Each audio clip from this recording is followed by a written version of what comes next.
What's up, everybody? Welcome back to another episode of Rams Brothers. I'm your host, Dean, and I'm joined, as always, by my brother and the other great host of this show, Nick. And Nick, this one feels like a pretty special episode. Why? Because the Rams are back. But first and most importantly, how are you, my good brother? I'm good. Back in California. Was in the air during the Dodgers win, and my whole plane was celebrating, which was really cool. That's cool. Because we were going to LA, so everybody was pumped about that. And the Lakers won, and USC won, and the Rams won. It's just a good LA vibe right now. So I'm good, and I'm back in LA, and things are good. An incredible LA vibe, although most Rams fans are suggesting that Nick actually moves home and stays in New Jersey, considering how well the Rams played in the two games that you were home. And you know what? We had a ton of fun. I'm going to give you guys a live look at Nick and I during the entire Vikings game, just dapping up, hugs, high fives. I mean, it was an incredible experience to see this team not only get back on track, but to be there as a family, to be able to enjoy games, which is something that we don't get the opportunity to do as frequently, which is why we do this podcast. One of the big reasons, because you and I get to talk about the Rams, a team that a lot of people doubted, right? Rightfully so, because of injuries, because of, the trade rumors and everything that has been speculating over the last couple of weeks. And now this team is 3-4 with an opportunity to get right back into the division next Sunday against the Seattle Seahawks. And here are the overall standings right now in the NFC West. Seattle's at 4-3. Arizona's at 3-4. They only have a half a game lead over the Rams because they have the head-to-head victory. The Rams are 3-4, and the Niners are 3-4, all the way at the bottom of the division. And if you see this photo, Matthew Stafford is pointing to the San Francisco 49ers at the bottom of the division. And Matthew Stafford looks like he's rejuvenated. You saw him coming out of the tunnel. He's got his top two weapons back. There's so much excitement and so much energy with this team right now. So many good things have happened just in the last 5-6 days or so. And like you mentioned, the energy in Los Angeles is infectious right now. I wonder, because we did a whole episode about the possibility of trading Stafford and moving on and the next steps of the Rams and the goodbye Cooper Kupp swan song type of podcast. And then both of them go out there and ball out. Puka balling out more than anybody who wasn't mentioned. He was going nowhere no matter what. Yeah. But it was just, it's almost like, did they leak that? Was there like a 40 chess move where it's like, we're going to leak this information so these guys show up and show out and win this game? Because now, if you win the division, honestly, play ball. Flash that picture one more time. You see the two teams at the bottom, the Niners and the Rams. I can almost guarantee by the end of the season, those two teams will be at the top of the division. I think things are kind of going back to normal. Preview Nick's picks. The Niners get a really weird Cowboys team this week, and they'll probably dismantle them. It's just, I'm so happy to be sitting here right now and not have to talk about next season at this point, because you go out there and you win like a playoff type atmosphere, primetime Thursday game. It was awesome. And you're right, watching as a family was one of my highlights of my year for sure. It was. And like I mentioned, there's so many good things going on right now. And here's Sean McVay talking about the trade speculation. Some of the things, this is a quote from Sean McVay, some of the things that are out there, they're just not true. There's not a lot of accountability to these reports. I'm just really glad to have Cooper Kupp back with us. And I expect it to stay this way. And, it debunks a lot of the rumors and some of the speculation in terms of blowing up the organization and looking ahead to rebuild it next year. Because, there's a lot of fans in the comments, a lot of fans on social media that talk about, let's build out the future of this franchise. Let's focus on the draft. A third-round pick would be great quality for a player like Cooper Kupp. A third-round draft pick is unknown. You don't know what you're going to be able to get. And now with the health of your core players in Puka Nacua and Cooper Kupp and Matthew Stafford, your offensive line starting to get a little bit more healthy. Like, you have an opportunity to win right now. And when this offense is on the field in full force, fully intact, they are the most efficient offense in the league by the stats coming out of last year into this year. And they're a top 3 unit when they're fully healthy. And you felt it when they were building up front. You feel it with a guy like Kyron Williams, who carries the load in the backfield. They do everything when they're healthy that leaves you encouraged and excited to watch football the following week. And that's all you really want from your football team. the Kyron Williams anytime touchdown score is exactly what 2022 Jalen Hurts anytime touchdown scorer was. It's just a guarantee. I remember there was a tweet like directed to Joe Biden, how to get out of national debt. Every week, roll over the winnings from Jalen Hurts anytime touchdown scorer. And you can just do that the same with Kyron right now, which is, I mean, for them just to, everything that you worried about this team from offense to defense to special teams, I mean, you can't feel better as a Rams fan after watching that game. It feels like all levels were executed on.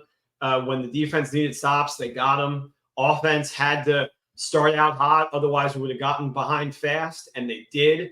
And you got your guys in. It was Puka looked like Uncle Scar from The Lion King with the mane. Everything about the team, you're walking away feeling positive after a primetime game. And yeah, you're right. You can start thinking about winning now because you have the pieces. They were never a bad team. They were an injured team. And through the emotions of fans, it's hard to, distinguish that. Yeah, I mean, you brought up special teams for a second. Joshua Carty was perfect on extra points. Ethan Evans hit the punt that got them, pinned the Vikings back on the 2-yard line, which eventually forced the safety, the skull clap, a lot of the pictures that are coming out of social media. Vikings fans are kind of starting to mock it. Oh, my God. Get over yourself. This is a Vikings fan Halloween costume. The ref is blind, and two young, looks like brothers, are reenacting the face mask. Which, the Rams had a 98% chance to win that game per next gen stats when the face mask happened. I think if the face mask weren't to happen, I think it dipped down to like 94%. But like all those things aside, yeah, you're ready to win right now. And there's so many good things that happened within this game. Obviously, Nick's repping the Todd Gurley shirt. Todd Gurley was there. They showed his statistics from 2015 to 2019. He had 58 rushing touchdowns, tied most in team history with Marshall Faulk. Poor guy only had one more touchdown to be the all-time Rams touchdown leader. They weren't able to get the job done because they cut him. But Sean McVay, did you see the post-game interview and how he was giving out game balls? Like, he and Matthew Stafford were going back and forth in such a positive way. McVay gave the game ball to Matthew Stafford and was like, 9th in completions to you passed Dan Marino, one of the best players, one of the best quarterbacks I've ever seen. And then Stafford actually gave the ball back to Sean McVay and was like, no, this is your 80th win. You're now the all-time leader in wins in franchise history. And then McVay was like, and I did it on my son's birthday. His son's birthday. I mean, just like the energy in the locker room between guys like Puka Nacua, and this is one of the things that we talked about in previous episodes, you just miss the energy from your top players, right? Because it's so it just embodies everything that this franchise has built upon since coming out of that Super Bowl win and being able to rebuild internally with some of these players that they've drafted late and have come on just to be stars in such a short period of time, like Puka Nacua and Kobe Turner. Now you're getting Jared Verse. There's so much encouragement with this team. And here's the stat on Sean McVay, by the way. The second coach since the 1970 merger to take a franchise wins lead before turning 40 years old.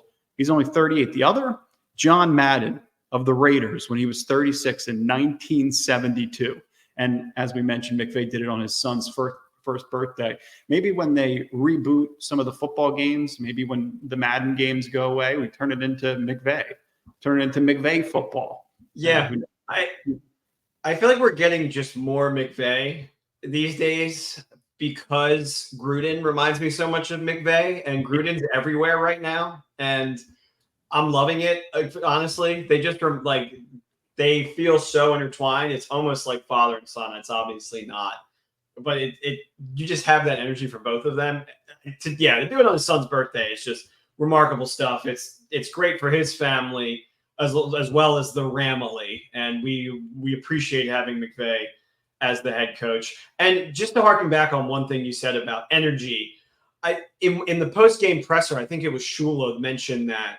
Yeah, I mean, I feel like our defense is better when we get that exciting energy from the offense. And then what you're also saying there is our defense doesn't have to be the star. They don't have to be on the field longer. It's a give and take relationship. And that's what you got when Puka and, the pillars are back, as we said last week, the tiers of the franchise. And it just feels good to be a Rams fan right now. Yeah, it feels like things are going back to normal, and it feels like a fair amount of normalcy when you start to ingest what it is that they sold you in the offseason. It doesn't feel like you're being sold an inaccurate bill, right? Where it's like they talked about the defense being the unit that's going to be young, that's going to be struggling at first. It's going to take 7-8 weeks to get up to speed.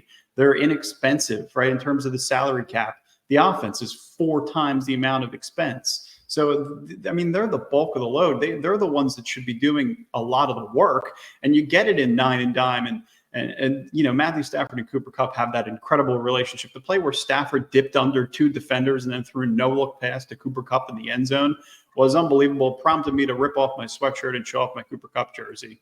And Puka Nacua, they were the 2 leading target getters in this game. I mean, it's everything that you could want from your 2 top skill players. I think it was 9 targets to Puka Nacua and 8 targets to Cooper Kupp. I saw a tweet from Eric Lister, who is a longtime listener. Ramzilla on X was talking about how the snaps were perfectly allocated. I think only Cooper Kupp and Puka Nacua only played like 57 and 56% of snaps. So you're slowly ramping these guys up for the longer portion of the season where you're going to be able to kind of knock wins off of your schedule. You got, after Seattle, you got Miami, you got New England, and you have an opportunity to get over 500 and take control of the division, which is insane coming out of the last 3 weeks.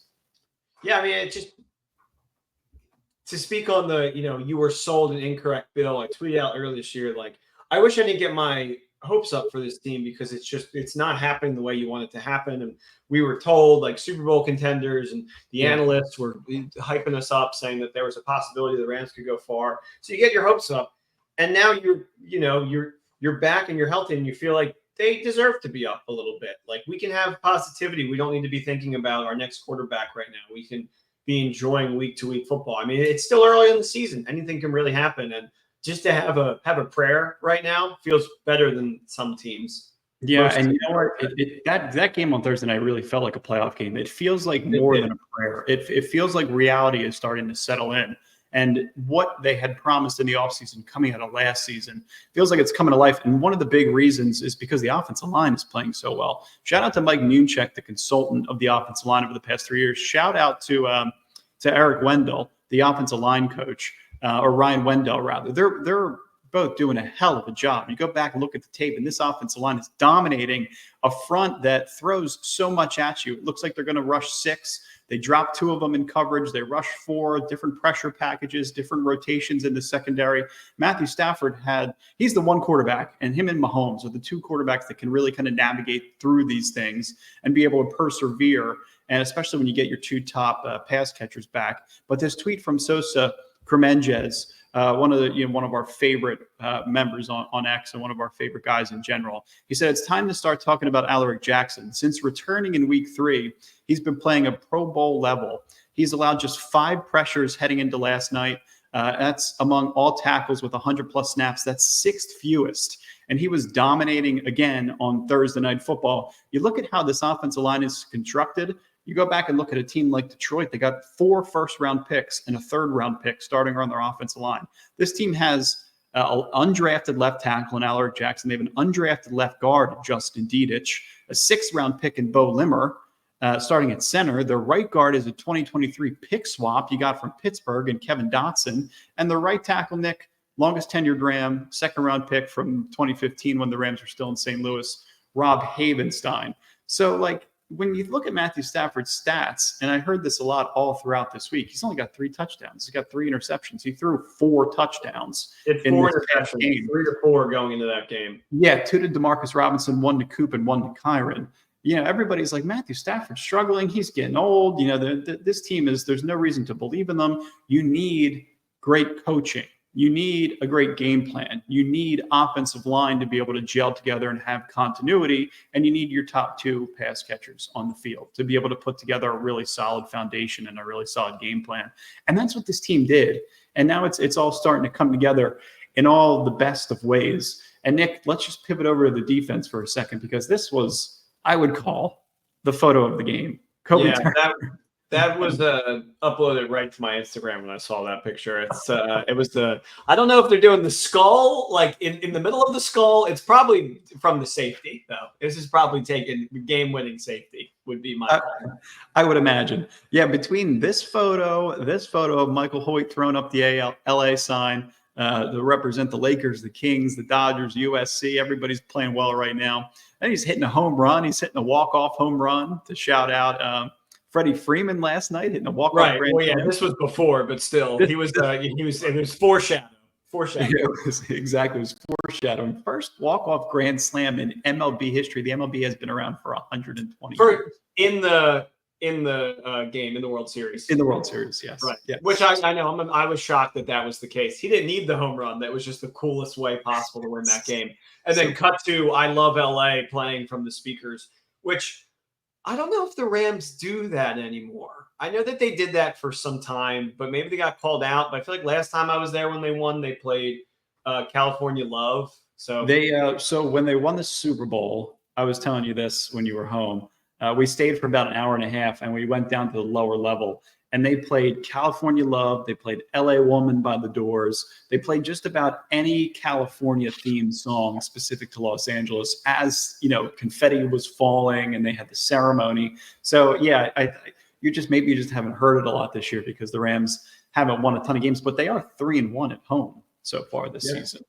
So they are really in Seattle. So we're going to Seattle next Sunday. Yes. Yeah. Not a long trip. Really not a long trip. No. They've been at home for 5 straight weeks, and now you get the little mini bye. But I want to transition over. We should flex that to a better time slot. That's going to be a great game. That might be game of the week. I think it might be. Yeah, it's going to be a hell of a game. And this defense. I just want to talk about Jared Verse for a second because Jared Verse right now, as a rookie, Jared Verse is 6th in total pressures and 9th in hurries per PFF. He had a sack and a half in this past game. He got home. He was able to take Darnold down. Check out the favorites for Defensive Rookie of the Year. It looks like Jared Verse is a pretty heavy favorite right now, plus 125 to win the Defensive Rookie of the Year. The last Rams defender to win Defensive Rookie of the Year, can you guess? It was about 10 years ago. Yeah, AD. 2014, it was Aaron Donald. Leatu Latu is behind him. There's Quinyon Mitchell for the Eagles. And then Kalen Bullock and Kamari Lattister and Evan Williams, those guys don't have a shot because Jared Verse is going to continue on this trajectory. And the one thing I really love about Jared Verse is McVay talked about this, Shula talked about this, talking about this defense having an identity. This was Jared Verse's quote coming out of the 1.5 sack, 4 quarterback hit performance that he had on Thursday night. He said, when they get tired, I'm not going to get tired. When they keep talking, I'm going to keep being loud. They're going to get more tired. They're going to fall down. It's just, this guy is mean. And McVay and Shula have talked about when you look into his eyes, you need a little bit of evil. They had it with Jalen Ramsey. They had it with Aaron Donald. And you're getting it with Jared Verse. And people wanted to say that this guy was going to be a bust. This pick wasn't going to work out. The Rams can't draft edge rushers. And this guy is now the face of your defense in all forms. Yeah, would you call him the face? You want to give it to Kobe Turner? No, I think it's Jared Verse. It has to be. Yeah, I guess you're right. I mean, Kobe, I think as a nose tackle and as a 3-tech, just the versatility that he's able to play with. Bobby Brown's playing really well against the run in the last couple of weeks. Yeah, Braden Fisk, I think, needs to kind of start to come along a little bit. Byron Young is incredible, but this is the best young front in football right now, without a doubt. It doesn't fully pass the eye test for me yet. They have to. I feel like they get shot out of the cannon sometimes, and they're just so energetic that they're worried about getting to the vicinity of the quarterback and not finishing the tackle. But we saw them do that this week at some really clutch moments against Darnold, who can move around. So they are definitely they are reaching their potential. I don't think that they have hit that yet. But yeah, it's fantastic, especially when you lose a blowout game to the Cardinals, who are, kind of frisky, but not really that good. Just feel that to get that out of your mouth finally feels good.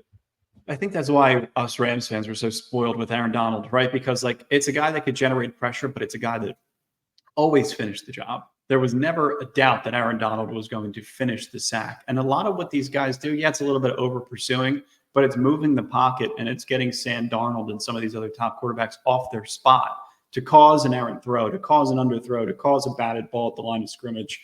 But I think as time goes on, they're going to start to finish some more plays. And I think it's just really encouraging because it's like you didn't replace Aaron Donald with one player, and the expectation isn't all on one guy. It's a collaboration. It's a committee of pass rushers that are getting the job done. And I just have a lot of love for a young front like that, who are all going to be under contract, all playing together for the next 3-4 years. Mm-hmm. Yeah, it's exciting to see. And I think Shula is also earning his licks as well. You're kind of trusting him more. Yeah. I remember at one point, I think it was our dad that said, it's starting to feel like the Raheem defense, because like while the game was going on, they figured out how to stop the run when early on that was kind of killing them. So they like mold into what they're going to be good at. And then it reminded me a lot of the Lions playoff game, where that game starts off, the Lions go, they're hot, hot, hot. And then the second half, I think we hold them like 3 total points. Yeah. I mean, you saw the targets to Justin Jefferson kind of start to diminish. You saw it with Brock Bowers the week prior too. And you see Aaron Jones, those rushing lanes, they start to get clogged. They start to play gap and a half. Aaron Jones goes from 7 yards a carry to 3 yards a carry down the stretch. Mm-hmm. I think they did some things really well in terms of adjustments. And this is another big thing that broke today, because the Rams right now, per Jeremy Fowler, are shopping cornerback Tre'Davious White. They're discussing his options for the future. He's only on a 1-year deal. But including him in a potential trade, per sources, is a possibility. Former All-Pro has been inactive, and he's been a pro throughout all of this. So LA is open to keeping him, knowing things can change over the long season, but the league-wide attrition could lead to a deal, which I think is really interesting, because they got guys like Charles Woods undrafted, Jalen McCullough undrafted. You saw Cam Kinchins come in for Cam Curl. So you do have some, when Cam Curl got banged up his knee. So you do have some stability in terms of depth, but I don't know if I don't know why this news really had to break right now. I guess you're trying to, again, do the best thing for the player. Deadline's coming up. Deadline's coming up. Yeah. Tell the Trey White story while we were in Jersey. I think it's the craziest thing ever. Yeah. So Nick and I are at a coffee shop with my son and my wife and our sister, and we all just met up like midday. Was it Friday? Wednesday. It was Thursday when we all met up before the game.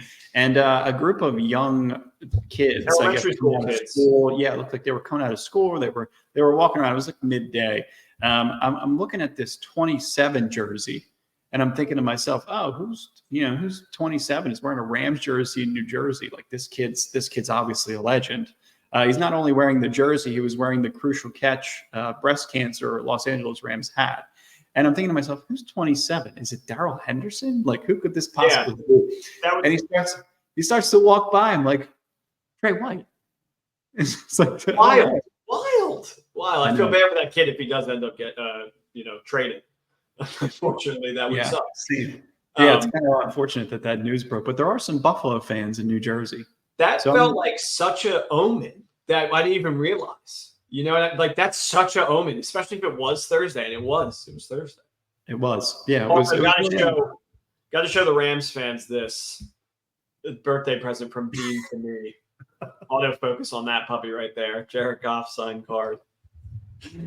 Yeah, we got to celebrate your 30th birthday. I mean, like that was a hell of a. And you know what? I got to say, Rams fans, having your brother hang out with your son, your younger brother, and have the uncle-son relationship. And obviously we're going to raise him to be a Ram fan and everything's going to be great. We'll watch games together and stuff. But it is the coolest thing in the world. Like it's obviously above watching a game with your family just because it's your son.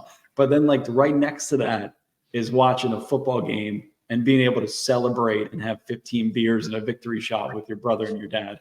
So just the coolest trip. It was a perfect time home. I wouldn't change a thing. It's the coolest blessing in the world to have a little nephew, and he's just the man. Can't wait to see him over Christmas, and he's crawling. We got a little Cooper Kupp on our hands. I'm telling you, he's going to be able to catch everything in his vicinity. He's going to understand zone vacancies. He's going to understand motion. He's going to understand how to block. This is how we're raising a young receiver. Yes. So what do we got this week for Nick's picks? Is that time of the week? Yeah, it is. It was as we're talking about how great of a week it was. It does mean that we don't get a full theme song. I landed last night at like 1 a.m. It's just been a lot going on. So apologies for the no theme song. But I do want to say Nick's Picks is brought to you by Autograph. Download the app. Use our referral code RAMSBROS when you download it. It's a super cool app where if you listen to podcasts or read articles about the Rams in the app, it'll log that information, and then you get points that you can use to buy tickets. So download Autograph. Referral code one more time is RAMSBROS, and right here on the screen. And appreciate you guys. But yeah, let's jump into the picks, Dean. How do you feel? You like anything this week? Is there anything that you want to take? You want to tell the fans about before we hop into my picks? I like Dallas. Okay, goes against me. I like Dallas. I think you like Dallas because you want to like Dallas. Like you really think Dallas is going to finally beat San Fran? No. My two least favorite teams in the NFL are the San Francisco 49ers and the Dallas Cowboys. Why? And I don't understand the Dallas hate from your perspective, because you don't like the Eagles. I don't think that they are a well-run organization in such an amazing football market. They have a fan base. They have a fan base and a half, and they support the hell out of their team, even if it's from an ignorant perspective. And they just time and time again, at least the Niners have gone to the NFC Championship and have gone to another Super Bowl. This team hasn't even sniffed it in 30 years. Yeah, and the owner I just despise from like a. You got to from like how to run a team situation. Yeah. It's your owners are not GMs. Imagine if Stan Kroenke was the GM of the Rams. It would make no sense. You would think you would have better things to do. Yeah, you would think. He does not. Everything, I guess. All right. Well, let's move into them. Wait, hold on. We got a little theme song thing. Oh, right. One more time. All right. That on like Thanksgiving 4 years ago, that picture. I couldn't come home because it was the pandemic, so I was trying to entertain myself. And now, lo and behold, it's the theme for the picks. So let's get into it. All right. Falcons at Bucks. It's a really quick turnaround for the Buccaneers and the Falcons playing each other. They were just on 2 weeks ago, Thursday Night Football, and that was an awesome overtime game where the Falcons were able to look like a better team. And now you have the Bucks, who are like more banged up. They lost Godwin and Evans right now. Yeah. So you really just, you're praying for Baker magic. And I don't even think it matters that it's in Tampa. Falcons lost last week to the Seahawks. I think they're going to be trying to conquer their division, because really, if you push the Bucks aside, you can take the division and you can take it quite easily. The Saints are not going to do it. The Panthers, God knows that they're not going to do it. I love the Falcons here, even though they're away. I'm going to buy the points -2.5. I'll take the Falcons over the Bucks. I absolutely love that bet. I think that's something that you should just hammer, right? Because the Bucks, Baker Mayfield magic, without his top two pass catchers, you see how it impacts a guy like Matthew Stafford. It's going to impact a guy like Baker Mayfield even more. So hammer that one. Yeah, that's exactly my thought process. And then moving on to Eagles at Bengals. I was home, and when I'm home, I listen to Philly talk radio, which is what you do because it's hilarious and delusional. And you got people calling in just, saying, oh, yeah, Hurts, absolutely a better quarterback than Joe Burrow, 100%, definitely. And then you have the guys on Philly talk radio that just pull out the stats and is like, no, he's not. Yeah, no, he's not even close. Joe is an MVP candidate right now if his team played better. His stats are remarkable, and Hurts is scared to throw it downfield. And then the fans call and they're like, "What are you talking about?" But I'm going to trust the Philly commentator radio dude. I like the Bengals in this one. Yeah, I like the Bengals -3. Also, I love the over. The Bengals can't stop anybody. So over 47.5 on top of Bengals -3. Those are my two takeaways from that game. And it's in Cincinnati, where they play a little better.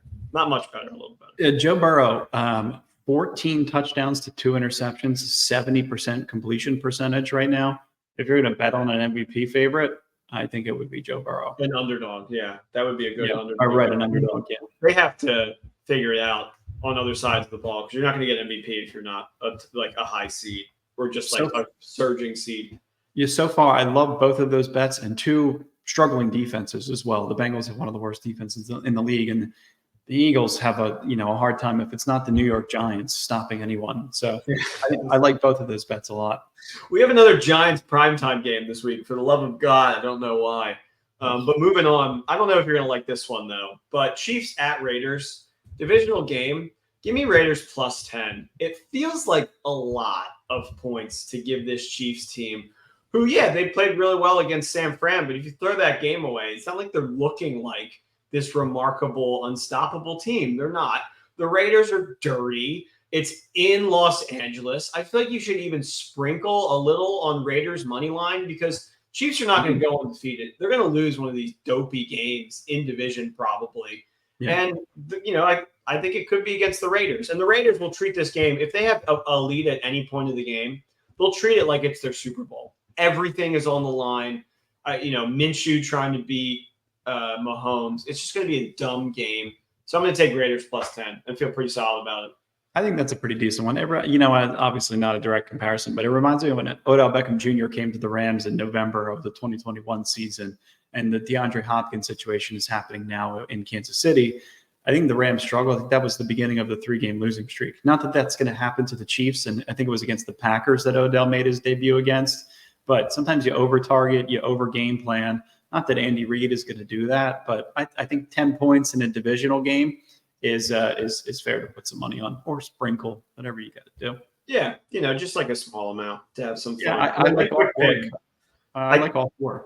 I guess they're all quick picks because I didn't really, it just was tough. Okay, don't hate on Nick. It was a long week. Quick pick: Niners minus 4.5 over the Cowboys. To get back game for San Francisco. You see the record 3-4. They're so much better than that. I know they're injured. Kyle Shanahan or Mike McCarthy, Brock Purdy or Dak Prescott. Both of them. I'm going to take I think Purdy's a better quarterback, and I think Shanahan is a far, far superior coach. So I love Niners minus 4. I really like every bet this week. It just feels like a week where, I don't know, like things are kind of, I guess the Rams game is me having this mentality, but things are going back to normal. Like to me, those are all the obvious outcomes for this week. So I'm going to run with them.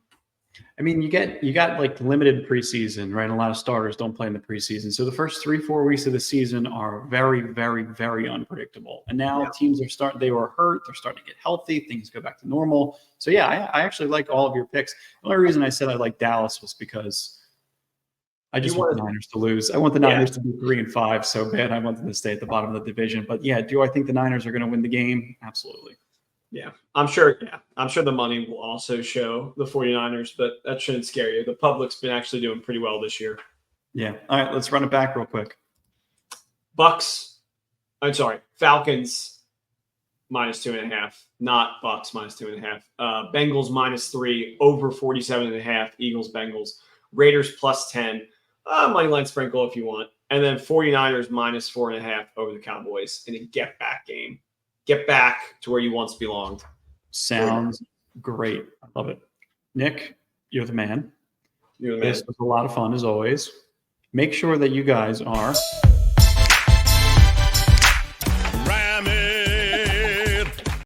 please, for the love of God, like and subscribe. Watch the videos. Share them with your other Rams fans, friends. We need your guys' support, and we appreciate you. The rest of the season is going to be a hell of a lot of fun. So tap in. And happy Halloween. Happy Halloween. We love you guys. Go Rams. Talk soon. Cheers.